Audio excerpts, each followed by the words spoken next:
اللہ رب العزت کی صفات علم میں سب سے اعلیٰ صفت اللہ کی شان رحمت ہے۔ اسماء حسنی میں الرحمن اور الرحیم دونوں اسی صفت کے ترجمان ہیں، اور ان میں اللہ کی رحمت کی کثرت، عموماً تسلسل اور دوام سب کی طرف اشارہ موجود ہے۔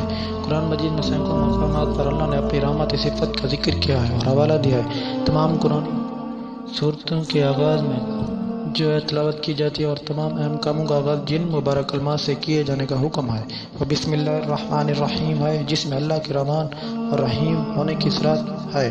قرآن میں مستقل ایک سورت الرحمن کے نام سے موسوم ہے، جسے قرآن کی جنت قرار دیا گیا ہے۔ اس کا آغاز بھی صفت رحمان کے ذکر سے ہوا ہے اور پوری صورت میں ابتدا سے انتہا تک کی صفت کے ثمرات اور نمونوں کا بیان ہے۔ اس کے علاوہ بہت سے مقامات پر گناہوں اور جہنم کی سزاؤں کے ذکر کے بعد اللہ نے اپنے غفور الرحیم ہونے کی صراحت فرمائی، اور کئی مقامات پر اللہ نے اپنی طرف رحمت کی نسبت کی ہے اور کئی جگہ اپنے رحمت کے وسعت کو بیان فرمایا ہے۔ اسی حوالے سے ارشاد ہے، تمہارے رب نے اپنے اوپر رحمت کا معاملہ لازم کر لیا ہے۔ قرآن کریم اور حدیث نبی صلی اللہ علیہ وسلم میں اللہ کی شان رحمت کا تذکرہ مختلف پہلوؤں میں بڑی کثرت سے ملتا ہے۔ تمہارا رب بڑی وسعت رحمت، ایک اور مقام پر فرمایا میری رحمت ہر چیز کو محیط ہے۔ نیز فرمایا گیا تمہارا رب بہت بخشنے والا اور بڑی رحمت والا ہے۔ فرشتوں کا یہ قول بھی قرآن میں نقل ہوا ہے، ہمارے رب آپ کی رحمت اور علم ہر چیز پر بھاری ہے۔ رسول اللہ صلی اللہ علیہ وسلم کی چند حدیث آپ کے پیش خدمت کرتے ہیں جس میں اللہ تعالیٰ کے رحمان ہونے کی کثرت موجود ہے۔ ایک حدیث میں رسول اللہ صلی اللہ علیہ وسلم نے فرمایا، اللہ نے لوح محفوظ میں لکھ دیا ہے، میری رحمت میرے غضب پر غالب رہتی ہے، میری رحمت میرے غضب پر مقدم رہتی ہے۔ اور بھی مختلف حدیث میں ایسی صراحت موجود ہے۔ اللہ کی اس شان رحمت کا مظہر ہے کہ اس نے اپنے احکام سے بغاوت کرنے والوں اور گناہوں میں مبتلا افراد کو توبہ و استغفار اور اپنی طرف رجوع کرنے کا حکم دیتے ہوئے انہیں نا امیدی سے نکالا اور اپنی رحمت کی امیدوں کی ڈور انہیں تھما دی۔ چنانچہ فرمایا، اے میرے رب تو بڑا بخشنے والا مہربان ہے۔ اور اللہ تعالیٰ نے ایک اور جگہ فرمایا، اے میرے وہ بندے جنہوں نے اپنے جانوں پر زیادتی کر رکھی ہے، اللہ کی رحمت سے مایوس نہ ہو، یقین جانو اللہ سارے گناہوں کو معاف کر دیتا ہے، یقیناً وہ بہت بخشنے والا بڑا مہربان۔ بس تم اپنے رب سے لو لگاؤ، تم اللہ کی رحمت سے کبھی نا امید مت ہو جانا۔ واقعہ یہ ہے کہ اللہ کی رحمت بہانے ڈھونڈتی ہے اور بسا اوقات بندوں کی طرف بہت معمولی نیکیاں بلکہ دل سے احساس ندامت، آنکھوں کی چند قطرے اور معافی کے بول اللہ کی رحمت کو جوش دینے میں کامیاب ہو جاتے ہیں، اور انہی پر اللہ کی طرف سے تمام گناہوں کی مغفرت اور جنت اور رحمت کا فیصلہ ہو جاتا ہے۔ حدیث میں جگہ جگہ ذکر آیا ہے کہ ایک بدکار عورت کو صرف پیاسے کتے کو پانی پلانے کے عمل میں جنت مل گئی اور اس کی مغفرت ہو گئی۔ اس لیے آپ صلی اللہ علیہ وسلم نے ہدایت فرما دی، تم کبھی کسی نیکی کو ہرگز حقیر اور معمولی نہ سمجھنا۔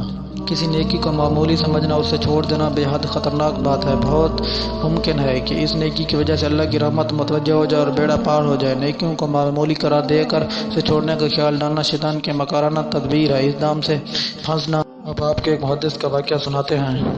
ایک بزرگ جو بڑے محدث تھے، جن نے ساری عمر حدیث کی خدمت میں گزاری، جب ان کا انتقال ہو گیا تو کسی نے خواب میں ان کی زیارت کی اور ان سے پوچھا کہ اللہ تعالیٰ نے آپ کے ساتھ کیسا معاملہ فرمایا۔ جواب میں انہوں نے فرمایا کہ بڑا عجیب معاملہ ہوا، وہ یہ کہ ہم نے تو ساری عمر علم و دین اور حدیث کی خدمت میں گزار دی اور درس و تدریس و تصنیف اور وضع خطابت میں گزاری، تو ہمارا خیال یہ تھا کہ ان اعمال پر اجر ملے گا، لیکن اللہ تعالیٰ کے سامنے پیش ہوئی تو اللہ تعالیٰ نے کچھ اور ہی معاملہ فرمایا۔ اللہ تعالیٰ نے مجھ سے فرمایا کہ بس ہمیں تمہارا ایک عمل بہت پسند ہے، وہ یہ کہ ایک دن تم حدیث شریف لکھ رہے تھے، جب تم نے اپنا قلم دوات میں ڈبو کر نکالا تو اس وقت ایک پیاسی مکھی آ کر اس قلم کی نوک پر بیٹھ گئی اور سیاہی چوسنے لگی۔ تمہیں اس مکھی پر ترس آ گیا، تم نے سوچا کہ یہ مکھی اللہ کی مخلوق اور پیاسی ہے، یہ سیاہی پی لے تو پھر میں قلم سے کام کروں۔ چنانچہ اتنی دیر کے لیے تم نے اپنا قلم روک لیا، اسی وقت اللہ قلم سے کچھ نہیں لکھا جب تک وہ مکھی اس قلم پر بیٹھ کر سیاہی چوستی رہی۔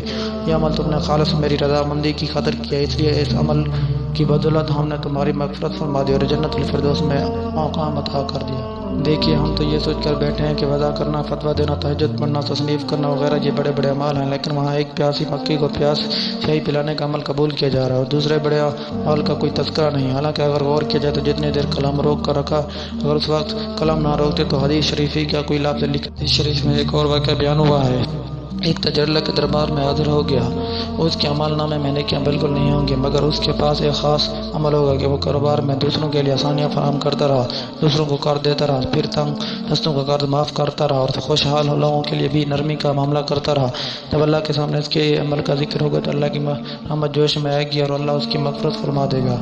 اور آپ صلی اللہ علیہ وسلم نے ایک اور واقعہ بھی بیان فرمایا ہے۔ ایک شخص کی پوری زندگی گناہوں میں گزرتی رہی، موت کا وقت آیا تو اس نے اپنی اولاد کو وصیت کی کہ میرا انتقال ہو جائے تو مجھے جلا دینا اور میری راکھ کو میں سمندر کے پاس بکھیر دینا، مجھے ڈر ہے کہ اللہ نے مجھے پکڑا تو ایسا عذاب دے گا جیسا کسی کو نہ دے گا۔ بالآخر اس کی موت کے بعد اہل خانہ نے وصیت کے مطابق عمل کیا، اللہ تعالیٰ نے اس کے منتشر اجزاء جمع فرما دیے اور اپنے دربار میں حاضر کیا اور فرمایا تم نے جو وصیت کی تھی اس کی وجہ کیا تھی؟ وہ بولا اے میرے اللہ، صرف آپ کے خوف کی وجہ سے۔ یہ سن کر اللہ کی رحمت کو جوش ہے اور اللہ نے مجرم کی مغفرت فرما دی۔